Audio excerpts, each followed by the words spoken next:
What's up, ladies and gentlemen? And yes, I am filming this video today at the last minute, but be glad that I am filming this because I was out in San Diego all day because my girlfriend's nephew was graduating from Marine Corps. So yeah, that took a long time, but here we are doing Mercury in the sign of Cancer. And what happens when Mercury is in the sign of Cancer in your horoscope? First of all, what is a sign of Cancer? Sign of Cancer is a sign of emotions, sign of motherly nourishment. It's a sign of taking care of people. It represents your home. It's the original fourth house of your zodiac, in your original fourth house. So anywhere it goes, it brings the qualities of the homeland and the mother's teachings and the mother's nourishment into those other houses. Okay, so it's all about just deep emotions, and taking care of people and serving people. And so you put Mercury here. Mercury is about communication. Mercury is about logic and reasoning. Mercury is about, intellectual ideas, and it's about logical ideas. In the Gemini sign, it's, very intellectual. In Virgo, it's very analytical. So Mercury represents this energy of communication. There's different types of communication. One communication requires a lot of logic, the other requires a lot of ideas, and this is how Mercury operates. But now you put Mercury in the sign of Cancer, where logic and ideas have to deal with emotions. And this is why Mercury doesn't do too well here. Okay? Now, am I saying this that you're doomed with Mercury? No, you're not doomed. Okay? But it's just that Mercury wants to make logical decision. It doesn't want to make decision based on emotions. Okay?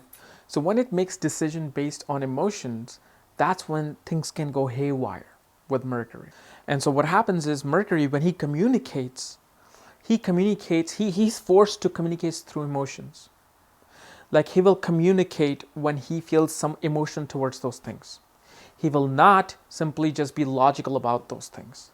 So, and especially with the fourth house of mother and motherly nourishment and homeland, there are always emotion about those things. So when they make their decision through the logical mind, they make decision based on their emotions.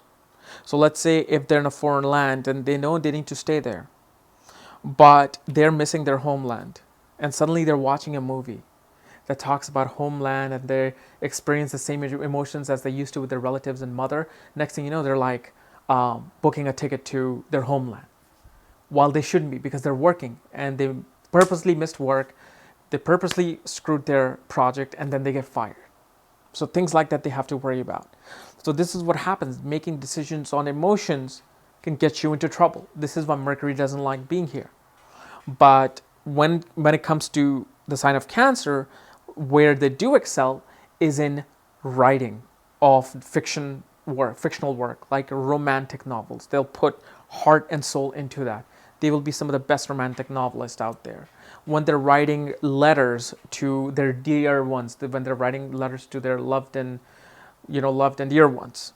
And so they will be very good at that. But when they communicate, let's say the workplace, and the day they're supposed to give a speech or they're supposed to give a lecture to their colleagues and they're very down and about, their emotions and their their downside will show in their speech. They won't be energetic. They won't be so. Their speech and the communication will not be so logical. It will be based on emotions, because this Mercury is going through divorce. They will, while they're giving a presentation about next quarter, they will add some depressing aspect to it, a subliminal depressing aspect where it'll be like, yeah, man, you shouldn't be doing this right now. Go home, come back in a week when your thing is settled. Because they will add things based on what they're experiencing. They're not logical. They're not. Like if Mercury was in Gemini Virgo here, he'll be like, okay, I'm going through a divorce, but let that set aside. I need to take care of this meeting at hand. So they will take care of the meeting at hand. This is why Mercury in the sign of Cancer is not good for logical work, but it's good for work that do involve emotions, which is maybe communication about taking care of other people. They can communicate, let's say, a message about people in Africa, taking care of them and presenting it here. They will put their heart and soul into it because it's about nurturing something, taking care of something. So there's always a good side and bad side with every sign of Mercury. Nothing is really good or bad. Like in Pisces, it's debilitated. But again, the imagination, their intelligence is about imagination. Like Einstein, his intelligence and solution to his calculation came through playing music and going into his own dream world, and that's where his theory of relativity came through. So it's never good or bad. It's just Cancer is more about, they want to take care of something and they want to relay a message of compassion, where instead of logic, when compassion takes over in a corporate world, it may not be a good idea. All right. So guys, this is my analysis of Mercury in the sign of Cancer. If you're new to my channel, subscribe below. And if you want to know where your Mercury is placed, check out the link below. Check out my book there, Astrology at the Speed of Light. And when you get the book, I will send you the link to look at your own chart. And just make sure you follow the directions below. And remember, March 17th, my book, Conjunction at the Speed of Light, is coming, where you'll find all sorts of conjunctions that are in your horoscope. Bye-bye.